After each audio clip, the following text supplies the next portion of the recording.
Want to send instructions to students with your voice, but an animated unicorn in place of your face? I mean, who doesn't, right? Well, Adobe can help you. Next slide. Oops, sorry. I don't need to say next slide anymore during collaborative presentations, thanks to Canva's remote control option. I'll share about that and their new slide transitions today. And one of those transitions can help you make awesome stop motion animations. I cannot wait to show those to you. Also, Google Docs is letting us split cells within tables. Quizizz has like a bajillion updates. And two of the biggest nonprofits in education resources and professional development have announced a merger. Welcome into episode 14 of the EdTech News Brief. I'm your host, Jake Miller. This is the show where, as the title says, I tell you about the EdTech news and I keep it brief. And by brief, I mean clear, concise, and just what you need to know. Nothing more, nothing less. This is episode 14. It's November 21st, and I've got some EdTech news to share with you today. Hello, folks. I hope that you're doing well. And if you're in the States and seeing this before Thanksgiving, I hope you have a very happy one. And no matter where you are or when you're watching, I hope you're healthy and smiling right now. And if you're not smiling yet, hopefully you will be after you watch or listen to today's show. Here we go. Canva presentations came out about a year ago, and they continue to make improvements to it. They've added a bunch of new transitions between slides, including match and move, which I'll cover in detail in a moment. At this time, Canva presentations has 8 different transitions: dissolve, slide, circle wipe, color wipe, line wipe, match and move, stack, and chop. And each of them can be customized so that you can choose how quickly you'd like the transition to happen or what direction you'd like it to happen in. For a color wipe, you can also choose what colors you'd like to use for the transition. Next slide. Oh, sorry.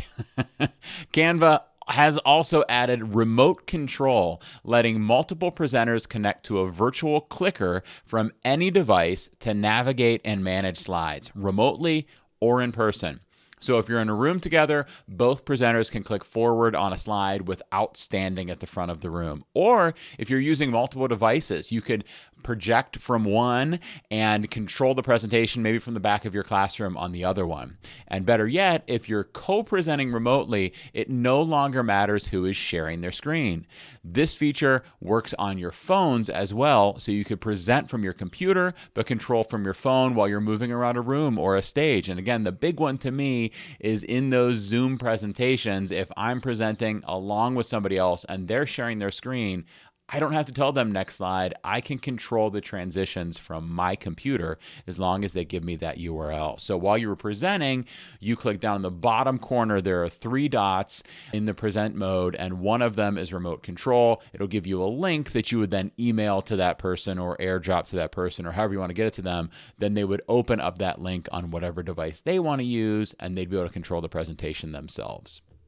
This, by the way, is available to all Canva users, and of course, Canva EDU is free to teachers, so we get pretty much everything Canva has to offer free anyhow, so I barely even have to tell you that, but this is most certainly free. And when you're controlling those transitions and the slide movements, you also have access to all of Canva's magic shortcuts, like the drum roll and the curtain sweep and all of those things. You don't even have to be on the presenting device to make those things happen. My favorite of Canva's new presentation transitions is match and move. This one recognizes images or text across 2 different slides, no matter the size, location, or color, and animates any identical elements smoothly between pages. Let's say I place my Bitmoji on the left side of the screen, and then I duplicate the slide and put it on the right side of that new slide. Now, if I add a match and move transition between those 2 slides, Bitmoji Jake will move smoothly across the slide from left to right. And I can modify how quickly that movement takes place, going from a 1/10 of a second super fast movement to a 2.5 second slower movement. And this doesn't just work with Bitmoji. I could do it with other images and text as well. I can even make the objects bigger or smaller or rotated or even a different color and it'll animate it smoothly for me. I have had a few instances where I made a change and it didn't notice it. This is a tool that's in beta. One time I had some text get a lot bigger and it didn't notice that it was the same text. So sometimes it doesn't work, but in my trials, it's been really, really effective. And what really excites me is that this is huge for stop motion animations. I no longer have to trigger each of the individual steps, say, of my Bitmoji character's journey across the screen. I just put in the starting space and the ending space, and it does the rest for me. And if I want a non-linear movement, I could just make multiple slides that are each a part of that movement. So maybe he goes up the slide like he's jumping, and then comes back down the slide like he's landing. So 3 slides instead of 2. This is so exciting. Very cool for presentations, but also ridiculously cool for stop motion animations. Plus, we can then record our slides with a voiceover by clicking present and then selecting present and record. So now we can create narrated stop motion animations really easily. Speaking of videos, Match and Move also works in Canva videos, so you could do it there too. So you can add animations into your videos. And check this out, we'll soon be able to edit our presentations as videos. They've announced that, but it's not out yet. This will allow us to modify the timing of individual slides and add and sync audio tracks to our slides so that maybe they play across a certain number of slides. So there are 3 kids in the Miller household, and they're at 3 different schools and have a grand total of like 16 different teachers or something like that. Oh, and 1 baseball team, 1 soccer team, 2 basketball teams, 1 play, and however many clubs my daughter's in at school. Somehow, my wife seems to be able to keep it all straight, probably because she's superhuman, but I keep getting it mixed up. And it's hard for the schools and the teachers too. It's a challenge to keep families informed. There's a lot going on, everyone is busy, and no one has time to read. And that's where today's sponsor comes in. SMORE offers a one-stop shop for school communications. I wish they offered a one-stop shop for marshmallows, chocolate, and graham crackers. You know? But that's a different kind of SMORE. This kind of SMORE is an easy-to-use online newsletter tool that lets educators create beautiful, interactive updates that parents actually read. Get started with their pre-made templates, easily drag and drop photos and files into them, and you can even reach all families by leveraging their automatic translation. Want to add a video introduction to your newsletter? You can do that too. SMORE is trusted by more than 1 million educators across almost every school district in the U.S. Visit smore.com/podcast for a special discount and to learn more. If you've ever used tools like Chatterpix or Blabberize or some of the crazier filters in Snapchat and other video tools, you know how fun it can be to see a cartoon character animated to look like you are the voice of it.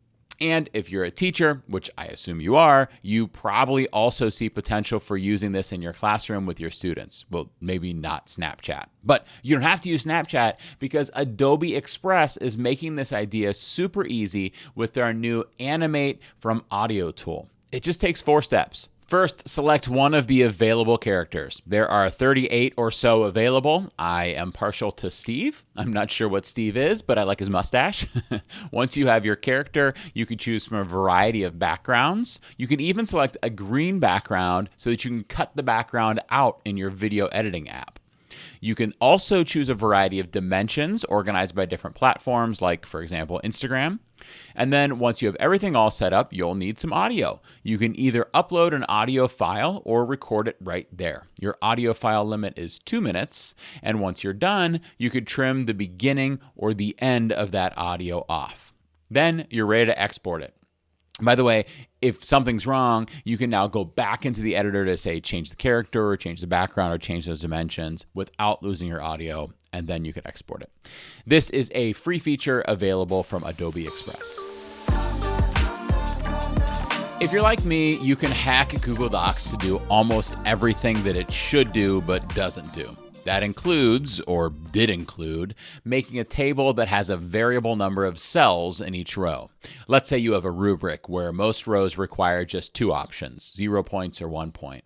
And then you have a row where you need 3 options, 2 points, 1 point, or 0 points? Well, in the past, the hack was to make each row have 3 columns for those options, but in all of the 1-point rows, merge 2 of them together. So instead of having a 2 and a 1, just had a spot for a 1. And then in your other row, you didn't merge them together, and then you could put 2, 1, and 0. It worked, but it certainly wasn't elegant or efficient, right? Well, now we don't need that hack. You can now split the cells within your table into any number of rows or columns. It's kind of like having a table inside of a table. So one cell in a table might have multiple rows or multiple columns or multiple of each. This works for the example that I gave, but you can likely find a ton of other reasons you might use this. Maybe you need subheadings underneath your headings. You need to add units into a table, or you need to add some information with an asterisk. Now you can. Just right-click in the cell, click Split Cell, enter the number of rows and columns you want, and click Split. Voila! This, by the way, is available in all Google accounts, even free ones. Well, folks, like it or not, the holiday season is here. For me, I like it, but I don't like having to select gifts and do like any shopping. What does my wife even want? I mean, if you know, please tell me in the comments what she wants. But that's a tangent that I didn't plan to go on here. If you find it as difficult as me to select these gifts, I'm here to help, which is ironic since I can't figure out gifts for my wife. Now I'm offering to help you. But I've got a new blog post up with my teacher gift ideas. So you want to buy a gift for a teacher? I've got the ideas for you. I've got it all in there for you. The best pens, the best way to get a hot lunch without waiting at the microwave line, my favorite notebook, my favorite coffee mug, the podcasting mics and webcams that I recommend, and some of my favorite books. It's all there. Head over to jakemiller.net/holidays2022 to check it out. By the way, I might get some money if you make any purchases on that post, but it won't change your cost at all. So go check it all out at jakemiller.net/holidays2022. Okay, so Quizizz has made a ton of updates in the last few months. Time for us to catch up on them. First up, they've got 2 new question types rolling out to paid users, drop-downs and drag and drop. Both are nice because they could be within a passage of text. So anytime you'd like to add a blank into a passage for them to fill in, like closed reading activities, for example, you could use drop down or drag and drop there. And speaking of adding a blank, that's actually how you do it. There's a button you could click, or when you get to the spot that you want a blank, just put 2 underscores and pop, you get a rectangle where you could type in the correct answer, then hit enter, and you'll see it highlighted in white and added to the options below. You can then add additional detractor options and, of course, finish typing up your paragraph if you want to, and then add those additional detractor options if you want. On the student end, it's pretty straightforward how it works. In both of these options, you could have multiple spots to answer, so I wondered, how will it grade it? So first, the kids get some points on the question, but it appears they get less than the full amount, when you're thinking about the points that they get in a competition. So that's good. They're rewarded, but they might not be rewarded as highly as somebody who got it perfectly right. In the summary views, both on the teacher and the student screen, it shows them either as completely correct or completely incorrect, not partially correct. And ironically, it seemed like on one screen it showed them as correct, even though they only got part of it, and the other screen is incorrect, even though they got part of it right. However, in the reports that you can access, which is what I care about the most, it'll break the kids' score down. It treats each option as a separate part of the number of points that question was worth. So in the pro versions, in the paid versions of Quizizz, you can identify how many points each question is worth. By default, they set as worth 5 points. But if you have 4 answer blanks to fill in, you might want to make that a 4-point question. And then if they miss 1, they'll get 3 of the points. If they miss 2, they'll get 2 of the points, and so on. So I'm excited to see these options available. I think it'll probably even improve in the future, and I'm excited to see that. Again, they're for paid users only. You may not see them in your account just yet, but they should appear soon. All right, now this Quizizz update might seem little, but I know it's one that I've wished for before. If you start up a homework assignment and discover that it had a mistake, like a question that had the wrong answer selected or something like that, you can now go back in and make that change without deleting the assignment and having to recreate an assignment. Previously, all of your students would have that answer marked incorrectly, and you'd have to explain the mix-up to them later. There's nothing you could do. And if you wanted to shut down the assignment, then you weren't sure they were going to get to the new assignment. But now you can make that fix right away, hopefully before most of your students have encountered it, and it'll regrade questions for you. You probably want to check and make sure it regrades them accurately, but it should do that for you. This is available on Quizizz paid plans. Another Quizizz update, students can now skip questions and come back to them later. When they click the skip button, that question is moved to the end of the quiz. Then, after they've attempted all of the other questions, they'll return to the one that they skipped. Note that when they return to that skipped question, they won't have the option to skip it again. They have to answer it then. This feature, by the way, is part of the paid Quizizz plans. If you're using Quizizz to assess your students' understanding on a topic, you're going to want to make sure that they're not looking up answers in other tabs. If you're on a Quizizz school or district plan, you can now use focus mode within live tests to do this. Focus mode will open the Quizizz activity in full screen and warn your student if they try to exit full screen. Also, you'll be notified if they switch tabs while in the quiz. There are multiple notifications that you will receive as the teacher. Students who switch tabs during focus mode will have the off-task activity under their name. However, this tag does not affect their scores. Note, you can only do this in live test mode, not in classic or team or homework modes. And as I said before, this is for teachers in school or district plans. It does not work for educators like me who are in super plans or obviously the free plans. Okay, I've got 3 or 4 more Quizizz things to share with you, but I'm going to save them for the next episode, which will drop the week after Thanksgiving.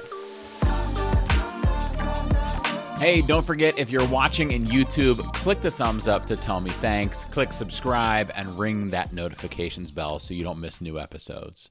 If you're listening to the podcast, don't forget to follow the show or subscribe if that's what your app says, and if you have a moment, submit a review. Shout out to Jeff Bradbury of TeacherCast, Ask the Tech Coach, and Educational Podcasting Today for putting this last update on my radar. He and I had just wrapped up an interview for an episode of Educational Podcasting Today, and Jeff said to me, "So, what do you think of ISTE and ASCD?" And I was like, they're fine. And he was like, "No, the news. What do you think of the news?" And I was like, "What are you talking about?" So then he filled me in. It turns out that ISTE, the giant ed tech nonprofit who, amongst other things, puts on the annual ISTE conference, and ASCD, the giant education and professional development nonprofit who, amongst other things, publishes bunches of books and blog posts and magazines, have merged. The statement on their webpage states that ISTE, which stands for International Society for Technology and Education, and ASCD, which stands for Association for Supervision and Curriculum Development, will unite and become divisions of a new education nonprofit organization. So there will be a new umbrella company that both of them operate underneath. That's pretty much all that we know now, but I do think that it's worth noting the confirmation that this presents between curriculum and technology. If these two companies are combining together, an ed tech one and a curriculum one, that shows us, that confirms for us that these go together. They're no longer viewed as entirely separate in these nonprofits, and they shouldn't be entirely separate in our classrooms either.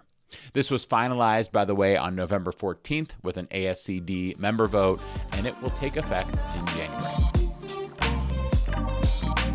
And finally, the way that I cap off every episode is with a dad joke straight from the World's Greatest Dad Jokes, the complete collection, over 500 cringeworthy puns and one-liners book. Gift from my mom. Thank you, Mom. Going to a random page here. Why can't pirates sing the alphabet? They keep getting lost at sea. Thank you so much for tuning in. I hope that you didn't get lost on the roads while you were listening to this podcast, or lost in your, YouTube while you were viewing the video of it. And I do hope that you'll find your way back again when I air the next episode the week after Thanksgiving. I'd really appreciate it if you do those awesome things like rating or reviewing the show on Apple Podcasts, liking or subscribing to the show on YouTube, following the podcast in your favorite app, and of course, sharing this episode.